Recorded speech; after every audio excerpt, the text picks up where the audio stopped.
Tak, o'rtoqlar sizlarga bitta holatni ko'rsatmoqchiman, ya'ni do posli holatini. Hozir mana Bitcoin'imiz 67.300 atrofida, Bitcoin otishda. Daily blokda turibdi. Endi mana altcoin'larni qaraydigan bo'lsak, bu yerda misol uchun kichkina o'sha low time frame'da struktura o'zgargan. Ya'ni struktura o'sha tam sekin breakout bo'lyapti. Hozirda xohlasa kichkina time frame'da kirish qilib ko'ramiz. Sizlarga keyin do posli holatini xudo xolasa ko'rsataman. Hop qaranglar, qaysi low, qaysi biri high, qaysidan olgani yaxshiroq, qaysi biridan misol Fiboni tortganimiz yaxshi, qayerdan kirsak bo'ladi-da. Mana shu narsa haqida sizlarga примерно tushuntirib beraman. Qaranglar. Ko'rishimiz mumkin holatni kelyapti pastga, o'sha tam tepaga bitta pastga 2 low qildi, o'sha tam botni breakout qildi. Va bu yerda ko'rishimiz mumkin narx to'xtagan joyi bor. Mana mana shu to'xtab turib kuchli kusib bergan. Главный low, главный high. Примерно xudo xolasa bundoq kelib bersa, mana shu 05 zonamizga kelib beradigan bo'lsa, xudo xolasa biz qiziq ko'rsak arziydi. Qaranglar, mana bunaqa narsa bo'ladi. Bu hozir bundoq kelgandan keyin men где-то 5 minut time frame bo'lsa, 1 minut time frame o'tib olaman. Ya'ni 1 minut time frame'dan o'tib olamanda, bundoq kelib turib bu примерно masalan bunaqasiga kelib turib, misol uchun bitta kelib bundoq aylanib, keyin yana struktura o'zgarishi mumkin, например, bu yerda qo'shilishingiz mumkin. Dальше tam sizga yana retest beradi, o'sha paytda siz qo'shilib olishingiz mumkin. Ya'ni 1 minutlikni ham ichida tam struktura o'zgarishini kutsangiz, stop lossni kichkina qo'yishingiz mumkin. Riskingiz low bo'ladi, shuni hisobiga ilinib olasiz demoqchiman. Stop doim bo'lgani yaxshi. Hozir ko'ramiz holatda, agar uchib ketib qolmasa, agar uchib ketsa, afsuslanmaymiz. Bizani aytilgan zonamizga kelish kerak. Bizda aniq qoida bor, shu qoidaga amal qilishimiz kerak bo'ladi. Uchib ketsa, farqi yo'q, tam retest beradi, retestdan qo'shib olishingiz mumkin. Uchib ketmasdan mana shu zonamizga keladigan bo'lsa, bu yerdan biz qiziq ko'rishimiz mumkin. Bizga mana shu zonalar komfortning bo'ladi. Xudo xolasa, men endi postli holatini ko'rsataman sizlarga. Tak o'rtoqlar, mana hozir 1 minutlikda bo'layotgan holat o'sha narx hali kelmadi bu yerga. Bizning zonamizga keladi. Qachonki mana shu zona keladi, keyin biz savdo qilamiz. Ungacha hozirchalik savdo yo'q. Bu holatni ko'rishimiz mumkin. Hozir kichkina akkumulyatsiyaga kirgan. Xudo xolasa pastga mana shu zonaga kelib bersa, keyin kirish nuqtasini ko'rishimiz mumkin bo'ladi. Tak holatlar yomon emas, общий tepaga chiqib turib, polностью haylarni yengilayapti. Holat yaxshi xudo xolasa. Tak o'rtoqlar, mana ikkinchi kun kecha esinglarda bo'lsa 1 minut time frame biz analiz qilganmiz. Xo'p, mana ko'rishimiz mumkin. Mana bu zonadan biz kelsa qo'shilamiz deb plan qilgan edim, chizib qo'ygan edim. Kirgan mana imini mana shu zonadan, imini 0.5 dan reaksiya olib, 2% mi, 3% bergan ekan mana. 4% deyarli mana 4% beribdi. Undan keyin bitta pastga tushib bergan. O'zi вообще-то o'zi Fibonacci'ni to'g'ri joydan tortadigan bo'lsangiz, yaxshi scalp qilsangiz ham bo'ladi. Misol uchun 3%, 4% bu zo'r degani scalp uchun. Undan keyin mana polniy vaqtda likvidni yechib turib, bitta pastga chuqurroq tushib bergan. To'g'risi, men kecha mana bu yerda qo'shila olmadim, chunki men qilayotgandim. Chartga mana hozir soat 7 bo'ldi. Endi bo'shab qaramayman, shuni hisobiga men bu yerda ola olmadim. Lekin mana shu yerda ham plan qilib qo'ygan edim. To'g'risi, men aniq qilaman deb. Sotib olaman deb. Вообще o'zi qarang, mana bu blok ham bor ekan deb. Chiroq blokdan reaksiya olgan. Xo'p, mana hozirgi holat bo'yicha gapiradigan bo'lsam, bu yerda mana bizga уже 0.5 ni oltini berganda, уже bizga enter berib bo'lgan. Hozir xohlasa tepani ko'rishimiz kerak. Примерно birinchi tek profitimiz mana shu yerda bo'ladi, ikkinchi tek profitimiz mana shu yerda bo'ladi, chunki bu yerda blokimiz bor ekan. Scalp qilish uchun yaxshi holat.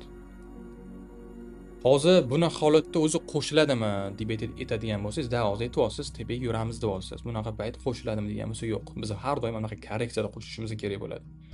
Ya'ni narx yurib ketayotganda emas, bizda qoida bo'lishi kerak. Qanaqa qoida? Korreksiya bo'lsa qo'shilaman, blokdan qo'shilaman, FVG zonadan qo'shilaman degan blok anaqa qoida bo'lishi kerak bo'ladi. Bu yerda mana korreksiya qilgan va bizga informatsiya bergan. Просто men hozir kech ko'ryapman, shuni hisobiga ulgurmadim, to есть qo'shilishga. Bu hozir xolos sal teparoqga yurib, birinchi bu yerda ko'ramiz, ikkinchi xolos mana shu zonalarni ko'rishimiz mumkin. Просто men bu videoni sizlarga imini bozorga qo'shish zonalarini misol qanaqa paytda qo'shilish kerak o'zi, например, qanaqa qoidalar bo'lishi kerak, mana shu haqida sizlarga bir qisqacharoq informatsiya beraman. Unaqa videoni ham uzunroq qilish niyatim ham yo'q. Lekin tepada ancha likvidatsiya bor. Mana likvidni yig'ib tushyapti pastga. Xudo xolasa baribir botlarni ham tozalashi bor ekan. Lekin biza umumiy qaraydigan bo'lsak, baribir shortmiz. Prosta hozir scalp qilish mumkin-da, lekin uzoq muddatga, hozir o'rta muddatga ham olish sal xatoroq bo'ladi. Chunki mana ko'rishimiz mumkin, bu yoqda полностью hali ham short. Biza uzoq muddatga olishimiz uchun, mamutlarni tozalashi uchun kamida struktura o'zgarishi kerak bo'ladi dailyda yoki 4 hourda. O'shandan keyin xudo xolasa tepalarni ham tozalashga chiqishimiz mumkin bo'ladi. Savol, nimaga botdan qo'shilish kerak emas, deyapsiz degan bitta savol bo'lishi mumkin-da. Siz misol uchun mana pozitsiya ochyapsizmi? Stop loss qo'yishga, ya'ni joy bo'lishi kerak. Stop lossni xohlagan joyga qo'ya olmaysiz. Agar siz korreksiya qilayotgan paytda korreksiyada qo'shiladigan bo'lsangiz, misol uchun mana shu zona kelyapti, to'g'rimi? Mana shu zona sizni komfortning zonangiz bo'ladi. Siz misol uchun mana shu yoqqa qo'yasiz, stop loss risk position mana shu yerga qo'yilyapti, to'g'rimi? Siz stopni eng oxirgi lowga qo'yasiz. Mana shu yerda bo'ladi. Mana xuddi shu zonaga misol uchun qo'yamiz. Stopimiz mana shu yerda bo'ladi. Take profitimiz qayerda bo'ladi? Take profitimizni birinchi bu yoqqa qo'yishimiz mumkin bo'ladi. Shunda mana 3 ga 1 bo'lyapti. Bilasizlar, 3 ga 1 bo'lishi kerak. Risk rewardimiz 3 ga 1 bo'ladigan bo'lsa yaxshi. Ya'ni 3 topishingiz, ya'ni foydangiz 1 yo'qotishingiz bo'ladi. Chunki nimaga? Chunki biz spot va tradermiz, shuni hisobiga 1 ga 3 risk reward bizga yaxshi hisoblanadi. Endi faraz qilinglar, mana shu yerdan biz kirdik. Take profitimizdan mana shu yoqqa qo'ydik. Qani ko'ramiz. Mana shu tepani uradimi, yo'qmi? Mana shunga xudo xolasa po faktu o'zingizlar bir ko'rib xulosa chiqarishingiz mumkin bo'ladi. Prosta nima demoqchiman? Misol uchun bozorga misol uchun bitta chartni ochganimizda har bitta narx yurayotganda biz har bitta narxga reaksiya qilish kerak emas-da. Traderni sifati unaqa bo'lishi kerak emas. Ya'ni retailchi fikrlash kerak emas. Faqat men hozir savdo qilishim kerak, hozir narx men yurib ketyapti, bugun savdo qilmasam bo'lmaydi degan narsa yo'q. Bizga aniq zonalar, aniq bir kerakli, komfortli bo'lgan zonalarni kutishimiz kerak bo'ladi. O'shandan keyin biz sifatli savdo qilishimiz mumkin. Ko'p savdo qilishingiz shart emas. Sifatli savdo qiladigan bo'lsangiz, shuni o'zi sizlarga bir yaxshi foyda berish mumkin va ancha xotirjam bo'lasizlar. Agar misol uchun chartni ochib turib, har kuni chartga qiziqaversanglar, har bitta narxga reaksiya qilaveradigan bo'lsanglar, xotirjamliklarni yo'qotasizlar. Va ko'p savdo qilganinglar sababli stop loss ko'p bo'ladi, xatoylar ko'p bo'ladi. Shuni hisobiga men odamni psixikasiga ham ta'sir qiladi. Odam cho'chib qoladi bozordan, savdo qilgisi kelmay qoladi o'zidan ko'p stop loss uraverganidan keyin. Bu asosiy sabab shu har bitta reaksiyaga qiziqaverganidan. Narx bunday yuryapti, o'zimga qo'shilmasam bo'lmaydi va o'tib ketib qolibdi. O'tib ketdimi, bo'ldi. Siz keyingi kirish nuqtani kuting, keyingi vaziyatni kuting. Muhimi foyda emas-da, tradingdan foyda qilish. Muhimi foyda emas, muhimi birinchi o'rinda biz kapitalni saqlab qolishimiz kerak-da. Misol qancha pul yo'qotaman-da, mana shu narsani hisob kitobini qilishimiz kerak. Hozir bu butdan siz qo'shiladigan bo'lsangiz, qatga stopingizni qo'yasiz. Faraz qiling, men bu yerga mana hozir bir position qo'yaman. Bu yerdan tepaga yuradi deyapsiz. Tepaga yurar ekan, xo'p. Qatga qo'yaman, mana bu yoqqa qo'yamanmi stop lossni? Bu zona to'g'risi nevigatni zona. Chunki nimaga bundoq kelib turib, bu yerda ham urib yuborishi mumkin. Hozirgi turgan holatini o'zi pullback emas-da, shuni hisobiga bunaqa joydan qo'shilmaydi. Xo'p, take profitingizni bundoq qo'yadigan bo'lsangiz, mana qarang. Birinchi take profitimiz mana shu yerda. Bu yerga mana stop lossingizni qo'ydingiz, xo'p. Ko'rasizmi? Risk reward qanaqa bo'lyapti? 1 ga 1 bo'lib qolyapti. Bu noto'g'ri. Uje savdo qilish kerak emas deganida, aytaman, 1 ga 3 bo'lish kerak minimum. 1 ga 3 bo'lsa savdo qiling, bo'lmasa savdo qilish kerak emas to'g'risi. Bu yerda ham ko'rasizmi? 2 ga 1 bo'lyapti. Bu ham to'g'ri kelmaydi. Minimum bizga 1 ga 3 bo'lish kerak. Shuning uchun men bu yerdan qo'shilish o'zi xatoroq deb aytmoqman. Mana qo'shilganimiz bu yaxshi. Chunki nimaga? Stop lossingiz bu yerga qo'ydingiz, bu chiroyli holat. Bu yerda mana buzilish bor, bu yerda pullback qilgan, Fibonacci'ga ham to'g'ri kelyapti. Stop lossingizni ham yaxshi joyga qo'ydingiz. Misol uchun 1.5% stop bo'lyapti. 4% sizning daromadingiz bo'lyapti. Shuni 1 ga 3 risk reward bo'lyapti. Bu yaxshi. Kutamiz, qani xudo xolasa take profitga boradimi yo'qmi ko'rasiz. Tak, o'rtoqlar, hozircha mana take profitimizning bir o'rtasiga kelibdi, deyarli 50% kelibdi, xudo xolasa. Endi mana nima qilish kerak?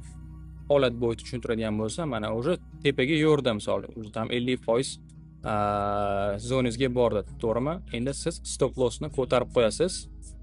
Mana shu joyga, ya'ni bezubetga qilishimiz kerak. O'sha 50% ga yo'rdimi? Bo'ldi, siz srazuki 50% ni fiksatsiya qilasiz, 50% ni yechasiz yoki-da Mana buni stop lossni shunday tam kirgan narxingizga qo'yib qo'yasiz, уже tam riskingiz yo'q bo'ladi. Уже ya'ni nima demoqchiman, yana ham xotirjam bo'lasiz. Уже tam depozitingizni safe qilganga kirasiz. Xudo xolasa hozir bir где-то bir balkim 1 soat ichida mana shu take profitimizni ko'rish ehtimoli yuqori xohlasam. Shuning uchun birinchi o'rinda baba foyda emasda, depozitni защита qilish bu juda muhim narsa. Depozitni safe qiladigan bo'lsangiz, bemalol keyingi imkoniyatdan foydalanaverasizda.